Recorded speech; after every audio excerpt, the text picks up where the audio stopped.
میں شکر گزار ہوں اپنے محترم حافظ محمد اقبال صاحب کا کہ ان کے توسط سے آپ حضرات کے ساتھ مل کر یہ سعادت حاصل کرنے کا موقع نصیب ہو رہا ہے۔ حافظ صاحب محترم کے ساتھ جو رشتہ ہے وہ بھی قرآن کے حوالے سے ہے۔ قاری سید صداقت حسین صاحب کے توسط سے ان سے یہ محبت کا رشتہ استوار ہوا۔ اللہ رب العالمین استقامت عطا فرمائے، استحکام عطا فرمائے۔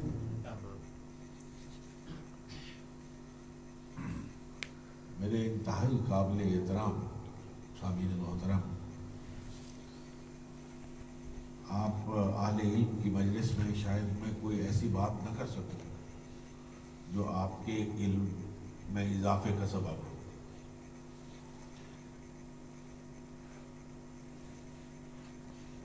اچھی باتوں کا دہرانا اور ان کا سننا یہ بھی ایک کار ثواب ہے۔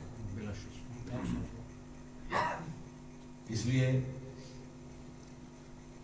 میری گفتگو میں اگر آپ محسوس فرمائیں کہ یہ تو وہ باتیں ہیں جو میں نے کئی مرتبہ سنی ہیں، کئی مرتبہ پڑھی ہیں، اسے قد مقرر کے طور پر سماعت فرما لیجیے۔ حضرات، یہ قرآن کی مجلس ہے،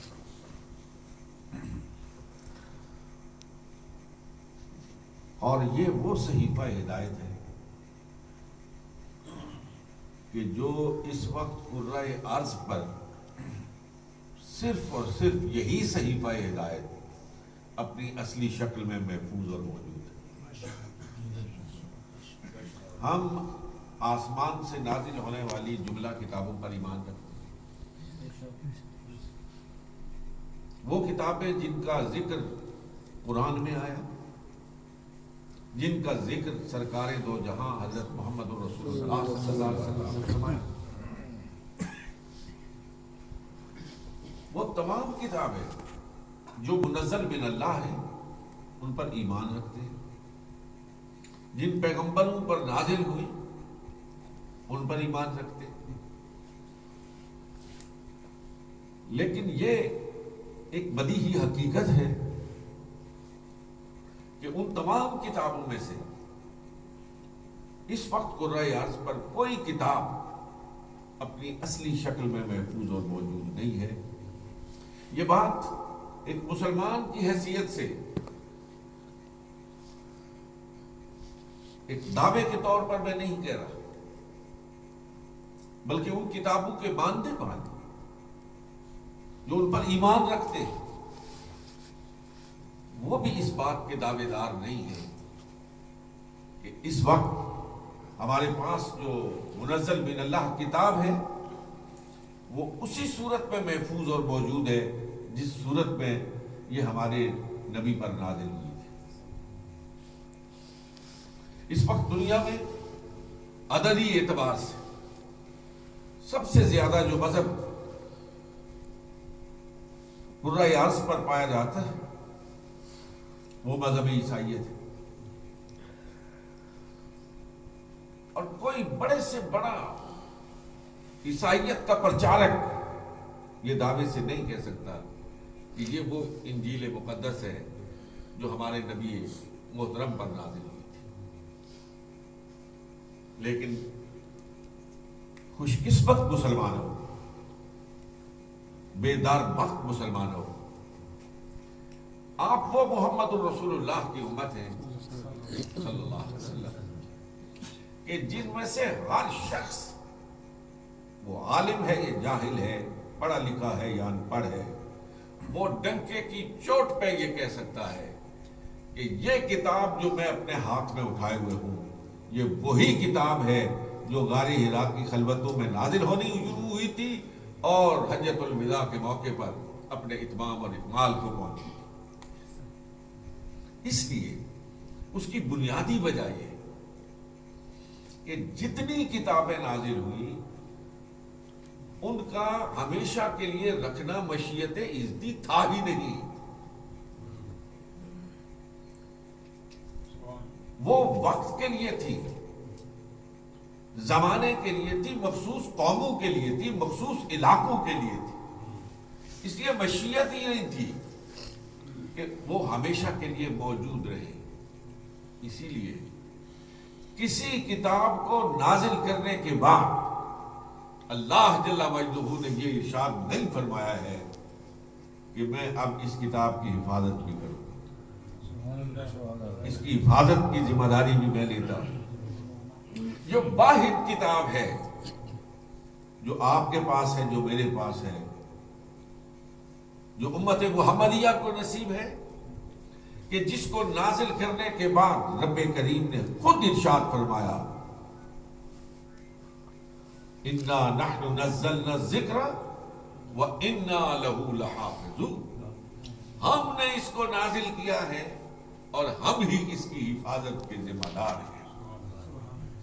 چنانچہ قرۂ ارض پر جس طریق سے، جس انداز سے، جس اسلوب کے ساتھ قرآن پاک کی حفاظت کی گئی، اس کی مثال کسی دوسری کتاب میں موجود نہیں ہے. آپ صاحبان علم ہیں، یقیناً آپ واقف ہیں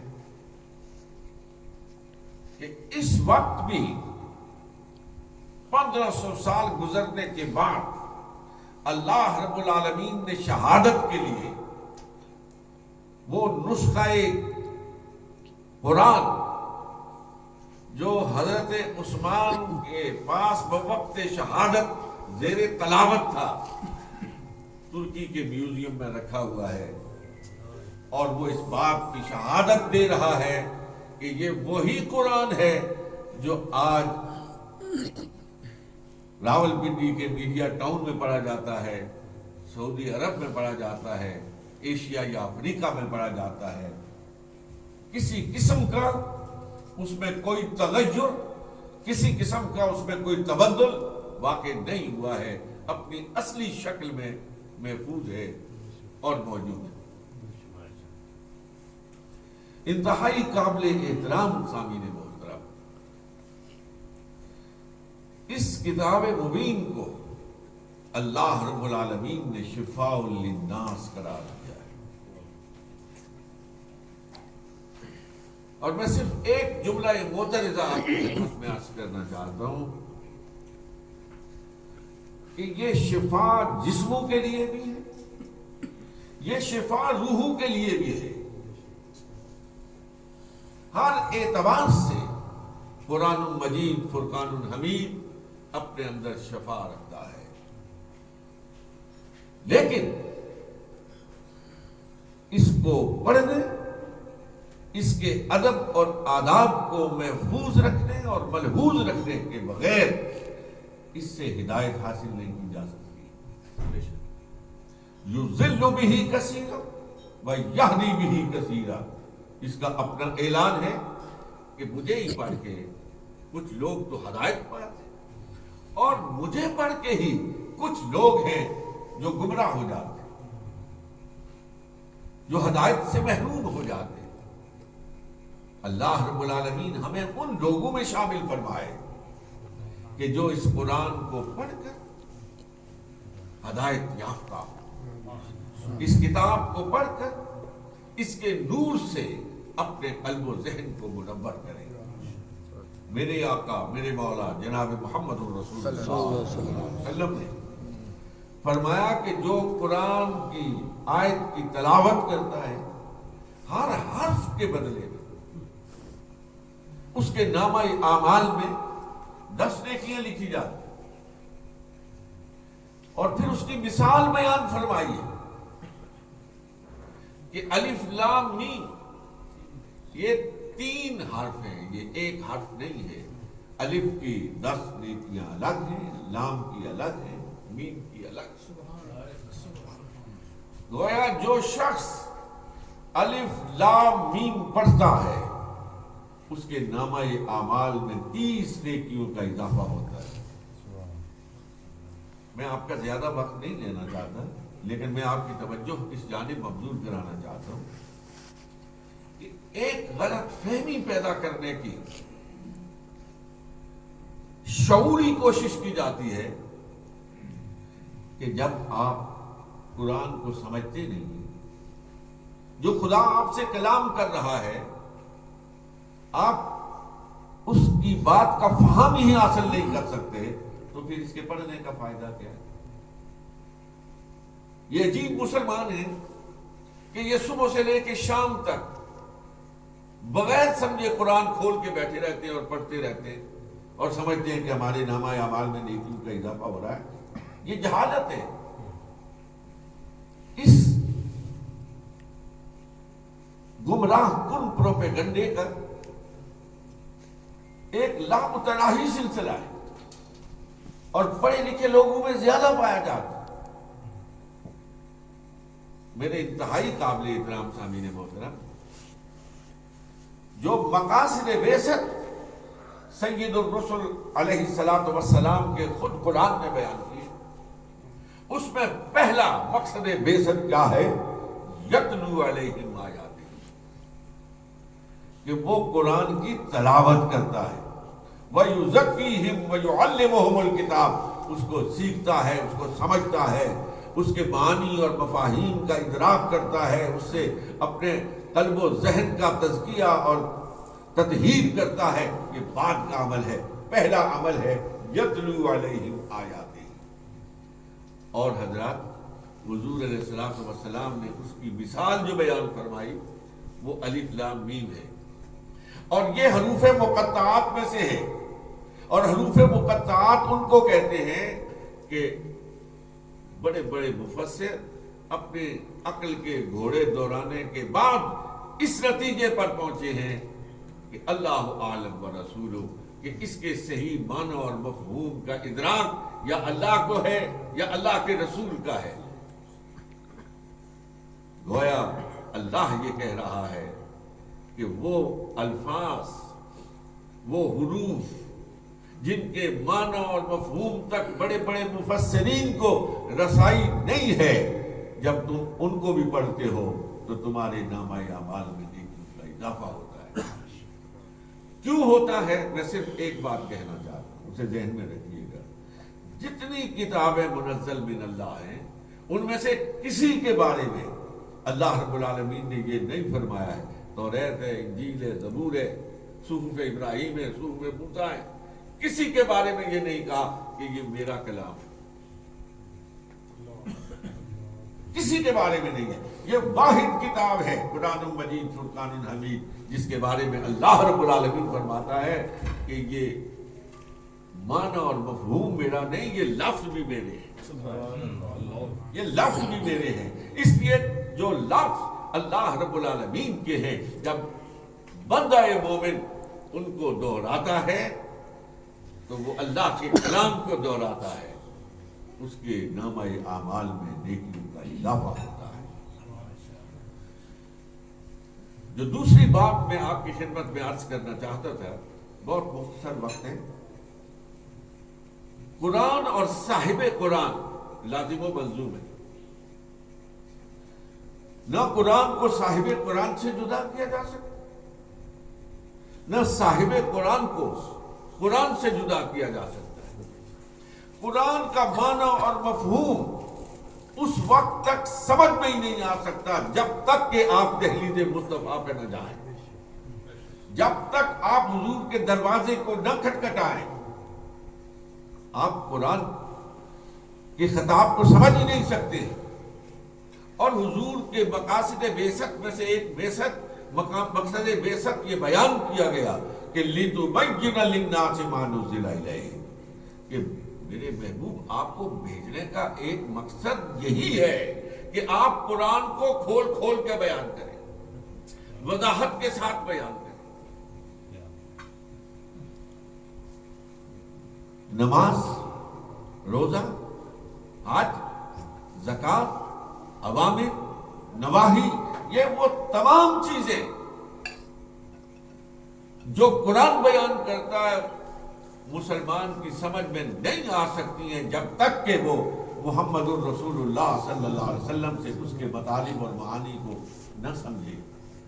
حضور کے دروازے پر جائے بغیر قرآن کو سمجھنا مشکل ہے۔ اس لیے قرآن کے ساتھ تعلق اسی وقت قائم رہ سکتا ہے جب حضور کے ساتھ آپ کا تعلق مضبوط تر ہو، جب حضور کے ساتھ آپ کو والہانہ عشق ہو، جب حضور نبی کریم صلی اللہ علیہ وسلم کی سنت مطہرہ ہر وقت آپ کی آنکھوں کے سامنے ہو۔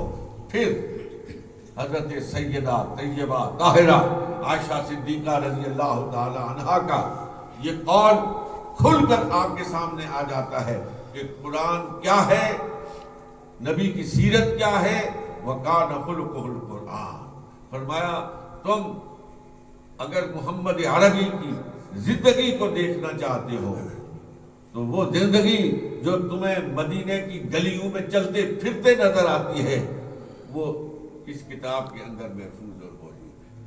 جو اس کتاب کے اندر ہے وہ مدینے کی گلیوں میں ہے، اور جو مدینے کی گلیوں میں ہے وہ اس کتاب کے اندر محفوظ اور موجود ہے۔ اس لیے میرے انتہائی محترم لائق صد عزت و احترام صاحبان علم و فضل، قرآن اور صاحب قرآن کو جدا نہیں کیا جا سکتا، اور یہ غلط فہمی کہ اللہ کا پیغام آ چکا ہے اب کسی دوسری چیز کی ضرورت نہیں ہے، میرے خیال میں جہالت پر مبنی فلسفہ ہے۔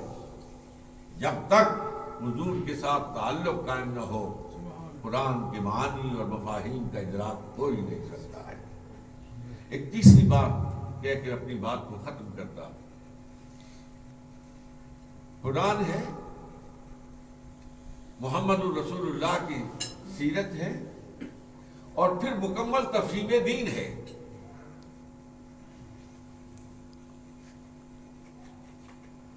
ایک جملہ پڑھے لکھے لوگوں کے درمیان گردش کرتا رہتا ہے کہ دین اور ہے، تفہیم دین اور ہے۔ دین آج سے 1500 سال پہلے نازل ہو چکا ہے، اور تفہیم دین زمانے کے ساتھ ہوتی رہتی ہے۔ ایسا نہیں ہے، جتنی پرانی عمر دین کی ہے اتنی ہی پرانی عمر تفہیم دین کی بھی ہے۔ تفہیم دین وہی ہے جو حضرت ابو بکر کو ہوئی، جو عمر کو ہوئی، جو عثمان کو ہوئی، جو علی المرتضیٰ کو ہوئی، ان اولین مخاطبین کو ہوئی جن سے براہ راست حضور نے خطاب فرمایا۔ اب مجھ جیسا کوئی آدمی اگر آج 1500 سال کے بعد یہ کہے کہ جو بات ابو بکر کی سمجھ میں نہیں آئی وہ میری سمجھ میں آ گئی، جو عمر کی سمجھ میں نہیں آئی رضوان اللہ تعالیٰ علیہ اجمعین وہ میری سمجھ میں آ گئی، تو میری سمجھ اور میرے فہم اور عقل کا سوائے ماتم کرنے کے اور کیا ہو سکتا ہے۔ قرآن اپنی اصلی شکل میں محفوظ ہے، موجود ہے، اور مسلمانوں خوش بخت امت ہو کہ آپ کے نبی کریم صلی اللہ علیہ وسلم کی زندگی کا گوشہ گوشہ، زندگی کا لہجہ لہجہ، حضور علیہ الصلوۃ والسلام کا ہر عمل، حضور اٹھتے کیسے تھے، بیٹھتے کیسے تھے، چلتے کیسے تھے، پھرتے کیسے تھے، سوتے کیسے تھے، جاگتے کیسے تھے، پانی کیسے پیتے تھے، روٹی کیسے کھاتے تھے، گھر میں کیسے داخل ہوتے تھے، باہر کیسے نکلتے تھے، ایک ایک چیز محدثین نے محفوظ کر کے رکھی ہے۔ اور یہ بھی صحابہ کرام رضوان اللہ تعالی علیہم اجمعین کا کریڈٹ ہے۔ قرآن آج ہمارے پاس محفوظ ہے، موجود ہے، اس کا صحرا بھی اللہ رب العالمین نے صحابہ کے ساتھ باندھا ہے۔ محمد الرسول اللہ صلی اللہ علیہ وسلم کی سیرت طیبہ کے ہر جز کو محفوظ کرنے کا صحرا بھی صحابہ کرام سر پر باندھا گیا۔ آپ اندازہ فرما سکتے ہیں کہ وہ صحابہ جن کے بارے میں آئے کہ جب وہ رسول اللہ صلی اللہ علیہ وسلم کی مجلس میں بیٹھے ہوتے تھے تو ادب اور احترام کے اس انداز سے مجسمے بنے ہوتے تھے کہ اگر ان کے سر پر پرندہ بیٹھ جائے تو اڑے بھی نہ، اتنا ادب اور احترام ہوتا تھا۔ لیکن قربان جائیے ان صحابہ کرام پر رضوان اللہ تعالی علیہم اجمعین کہ اس ادب اور احترام کی کیفیت کو اپنے پاس رکھتے ہوئے انہوں نے رسول اللہ صلی اللہ علیہ وسلم کی مبارک داڑھی کے سفید بال بھی گن رکھے۔ وہ یہ بھی بتاتے ہیں کہ سرکار علیہ الصلوۃ والسلام جب ہنستے تھے کتنے دندان مبارک ظاہر ہوتے تھے، کتنے دندان مبارک ظاہر نہیں ہوتے تھے۔ جب گھر میں داخل ہوتے تھے تو کون سا پاؤں پہلے داخل کرتے تھے، کون سا پاؤں بعد میں داخل کرتے تھے۔ علی ھذا القیاس حضور علیہ الصلوۃ والسلام کی زندگی کے ہر لہجے کو، بلکہ میرے دوست نے بڑی خوبصورت بات کہی تھی کہ دنیا میں وہ واحد ہستی ہے، یہ بہت پڑھے لکھے لوگوں کا اجتماع ہے، اس بات کو ذرا غور فرمائیے گا کہ واحد ہستی ہے اس کرۂ ارض پر کہ جس کا بولنا بھی محفوظ ہے اور جس کا خاموش رہنا بھی محفوظ ہے۔ بولنا تو محفوظ، خاموش رہنا کیسے؟ آپ نے کئی دفعہ پڑھا ہوگا اور علماء سے سنا ہوگا، ایک حدیث کی اصطلاح ہے جسے کہتے ہیں حدیث تقریر۔ حدیث تقریر یہ نہیں ہے کہ جو میں کر رہا ہوں، حدیث کی اصطلاح میں تقریر اس کو کہتے ہیں کہ حضور علیہ الصلوۃ والسلام کے سامنے کوئی کام کیا گیا اور آپ نے اس کو دیکھا اور خاموش رہے، اس کو حدیث تقریر کہتے ہیں۔ چنانچہ وہ تمام امور بھی حدیث کی کتابوں میں محفوظ اور موجود ہے کہ جو حضور کے سامنے کیے گئے اور حضور نے اس پر خاموشی اختیار کی۔ اور ایک اور بات آپ کا زیادہ وقت لیے بغیر عرض کرنا چاہتا ہوں کہ صرف قول اور فعل کو محفوظ نہیں کیا، حضور کی اداؤں کو بھی محفوظ کیا ہے۔ حضور کی ادائیں بھی محفوظ ہیں۔ مشہور حدیث ہے، انا وکافل الیتیم فی الجنت ھکذا۔ حضور نے دو انگلیوں کا اشارہ فرمایا کہ میں اور یتیم کی کفالت کرنے والا جنت میں اس طرح ہوں گے جس طرح یہ دو انگلی۔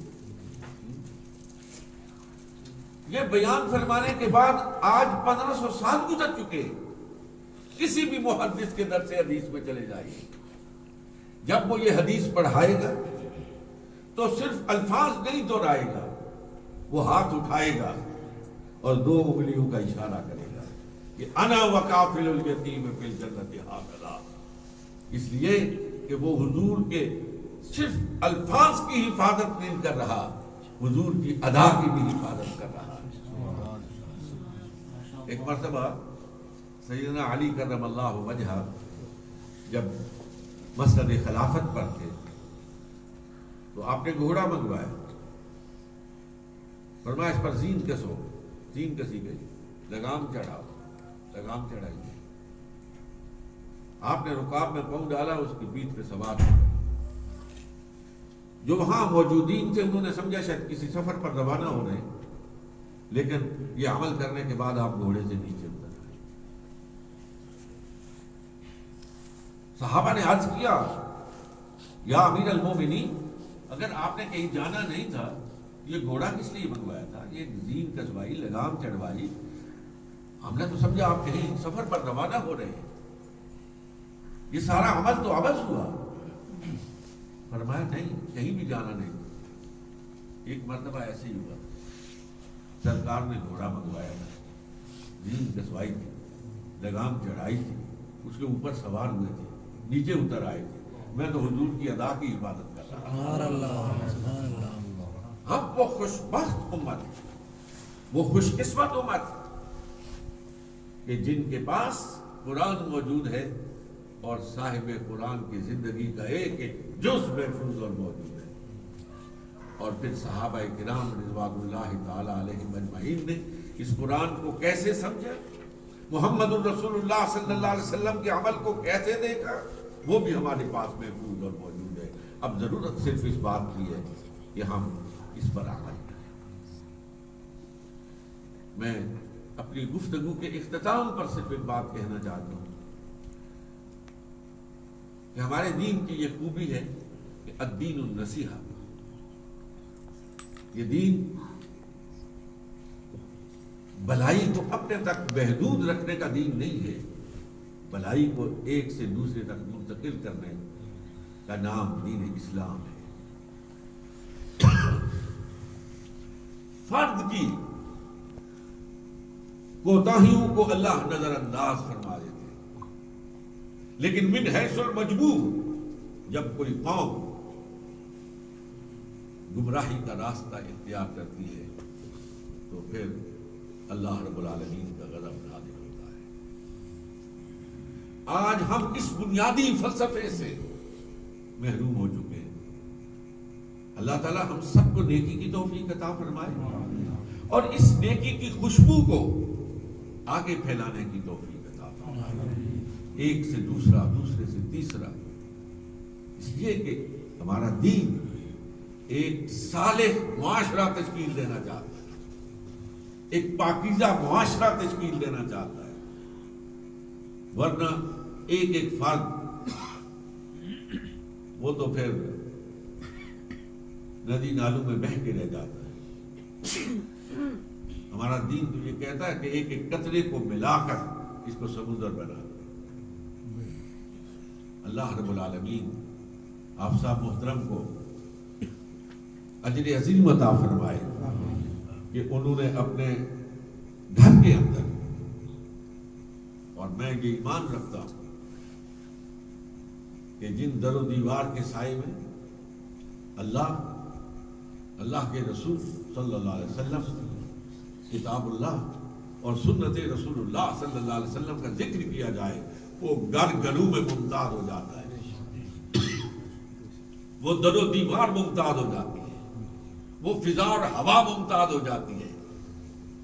اللہ رب العالمین نے یہ آپ صاحب کو توفیق عطا فرمائی ہے۔ اللہ جس سے خوش ہوتا ہے، جس سے خوش ہوتا ہے، اسے پھر نیک کام کرنے کی توفیق عطا فرماتا ہے۔ جن سے ناراض ہوتا ہے نا، وہ تو پھر بھٹکے ہی رہتے ہیں۔ آپ صاحب محترم لائق ستائش ہے، انہیں اللہ رب العالمین نے قرآن کے حوالے سے، صاحب قرآن کے حوالے سے اس مجلس کے انعقاد کی توفیق عطا فرمائی۔ آپ حضرات نے اس میں شرکت فرمائی، آپ خود نہیں آئے، بے شمار لوگ رہتے ہیں میڈیا ٹاؤن میں، ان لوگوں میں سے اگر آپ یہاں پہ تشریف لائے ہیں تو اللہ کا شکر ادا کریں کہ رب العالمین آپ کو یہاں پہ لایا ہے۔ دعا کرتے ہیں کہ جس طرح وہ لایا ہے اسی طرح ہمارے اس آنے کو اپنی بارگاہ میں قبول فرمائے۔ دعا کرتے ہیں۔